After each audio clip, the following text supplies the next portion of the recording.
Fonds de dotation Le Triomphe du Cœur est heureux de vous présenter Génération CQZ.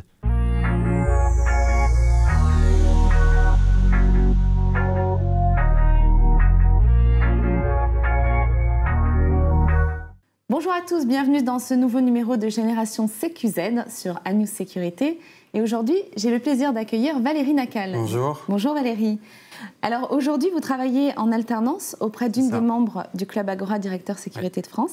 C'est bien ça? C'est ça. Et vous êtes à l'école de guerre économique de Paris. Oui. Mais alors, comment expliquer ce parcours exceptionnel et inattendu qui vous a emmené de Tahiti à Papeete, où vous étiez dans le marketing, et aujourd'hui l'école de guerre économique de Paris, et en passant par un grand groupe dans le domaine de la cyber? Eh bien, c'est vrai que j'ai fait un parcours de marketing avant de rentrer à l'école de guerre économique. Entre mon M1 et mon M2, j'ai fait une césure dans laquelle j'ai eu l'opportunité de partir à Tahiti pour faire un stage de 6 mois à Sodiva, qui est le représentant du groupe Renault en Polynésie, en tant qu'assistant chef de produit. Et quand je suis revenu en France pour faire ma dernière année de marketing, j'ai eu vent de l'école de guerre économique. Et c'est en prenant connaissance de l'existence de cette école que je suis aujourd'hui en train d'étudier dans cette école. Dans l'école de guerre économique de Paris, donc. Ouais. Et vous avez deux parcours qui tournent autour de ces deux grandes carrières, hein, d'un côté marketing et commerce cybersécurité. Donc vous avez un double intérêt. Est-ce que vous avez fait un choix?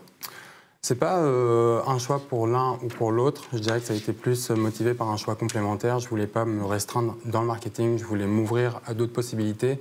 Donc j'ai décidé de choisir la cybersécurité puisque l'école l'a proposé en alternance. Et pourquoi vous avez choisi ce cursus? Qu'est-ce qu'elle apporte, cette formation? Quels sont les modules? En fait, cette formation, ce n'est pas de la cybersécurité technique. On est plus sur du management de la cybersécurité, donc de la gouvernance.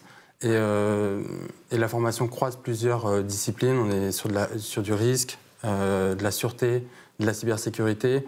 Et dans les modules, on a par exemple de la réglementation de cybersécurité, on a du management, on a de la géopolitique, de la sûreté internationale.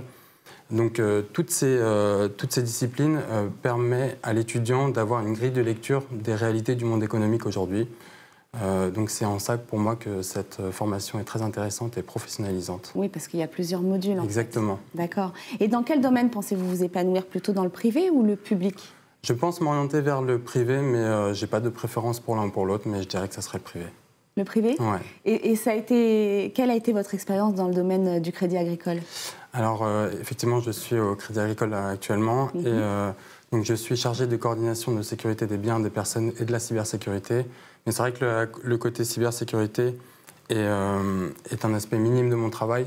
Je dirais plus que je travaille sur des thématiques de sécurité et de sûreté des biens et des personnes. Donc quand je dis bien, c'est tout ce qui est sécurité dans les agences bancaires et sécurité des personnes. On est sur la sécurité des collaborateurs et ensuite des clients. Et dans cette école, vous êtes combien en fait? Quel pourcentage de femmes il y a par exemple? Dans ma formation où je suis actuellement... Il y a des femmes? Oui.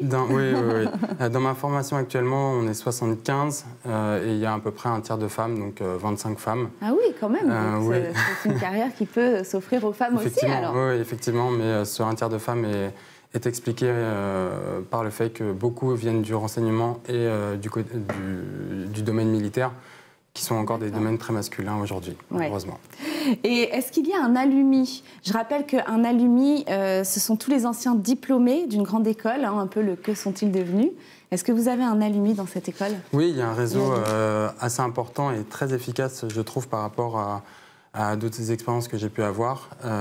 L'école est récente, donc c'est un petit réseau d'alumni, mais qui est très efficace, et il y a une très bonne proximité entre les étudiants qui sont actuellement à l'école et les anciens. Et donc c'est quand même assez efficace pour pouvoir se faire un carnet d'adresses, des contacts, un réseau tout simplement. Voilà. Et au bout de ce cursus, vers quel métier se dirige-t-il? Plus vers le privé ou le public en général?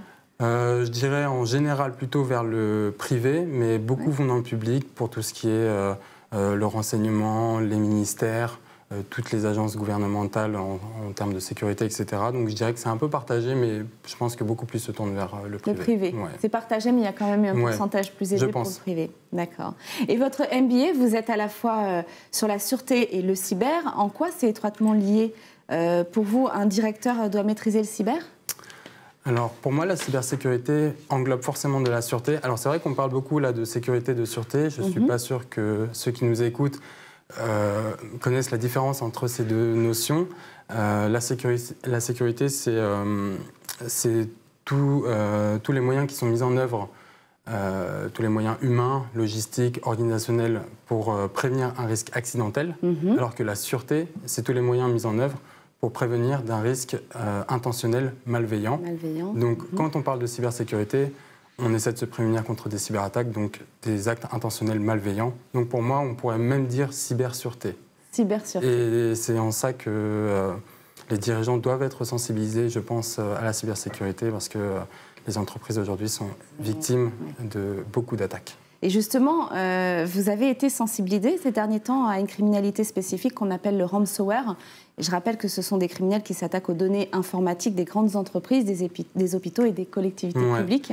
C'est vrai qu'on est sensibilisé sur ce type d'attaque, mais on est sensibilisé en fait sur tous les types d'attaques.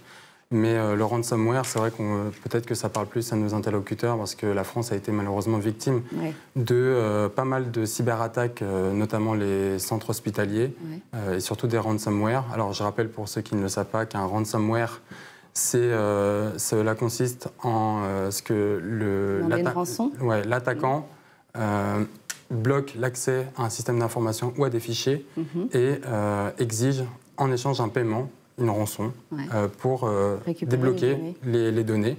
Donc évidemment, il ne faut pas payer. Et là, on ne parle pas de 100 ou 200 euros. Non, il ne faut pas payer. Surtout pas. Non, surtout pas. Et on ne parle pas de 100 ou 200 euros, mais de centaines de milliers d'euros, voire des millions. Et je pense par exemple à l'hôpital de Corbeil-Essonnes, où les malfaiteurs avaient demandé 1 million de dollars pour débloquer les fichiers qui avaient été cryptés. Et est-ce que la sécurité, telle que la protection des bâtiments et des personnes, est-il en lien avec la cybersécurité pour vous ? Bien sûr, parce que la sécurité physique, c'est d'abord la première barrière de la cybersécurité, c'est-à-dire vous ne pouvez pas et vous ne devez pas laisser rentrer n'importe qui dans vos locaux sous risque qu'une personne malveillante puisse brancher par exemple une clé USB sur un ordinateur contenant un programme malveillant. Donc, c'est évident. Et est-ce que vous êtes sensible à la question de la souveraineté numérique ? Oui, la souveraineté numérique, et je pense qu'on doit tous être sensibles à cette question-là, puisque la souveraineté numérique, ça nous concerne d'abord nous, nos données personnelles, notre liberté dans le cyberespace. Et c'est devenu au final un enjeu étatique, et voire même dans notre cas, un enjeu européen. Et par exemple, la France a débloqué pour l'année qui est en cours et pour l'année suivante 25 millions d'euros pour aider les entreprises à se munir de systèmes de sécurité sécurisés, de systèmes d'information sécurisés, pour une enveloppe de 25 millions d'euros. Donc oui, c'est important et c'est devenu un réel enjeu de pouvoir. Et vous, vers quel domaine vous souhaiteriez continuer alors, votre avenir professionnel ? On va essayer de continuer dans le domaine de la cybersécurité, du risque, de la gestion de risque. Je m'ouvre à toutes les opportunités, je ne suis pas fermé à ce niveau-là, que ce soit dans le privé ou dans le public. Et quel message vous souhaiteriez faire passer aux jeunes d'aujourd'hui pour rentrer dans ces cursus ? Je dirais qu'il y a de l'avenir.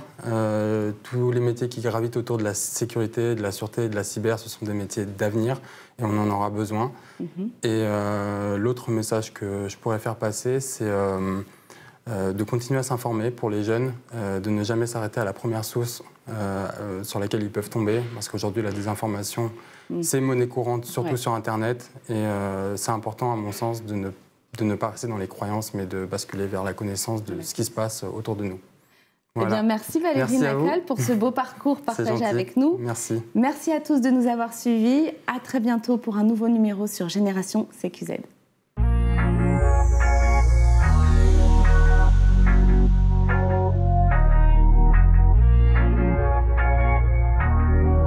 Fonds de dotation Le Triomphe du Cœur a été heureux de vous présenter Génération CQZ.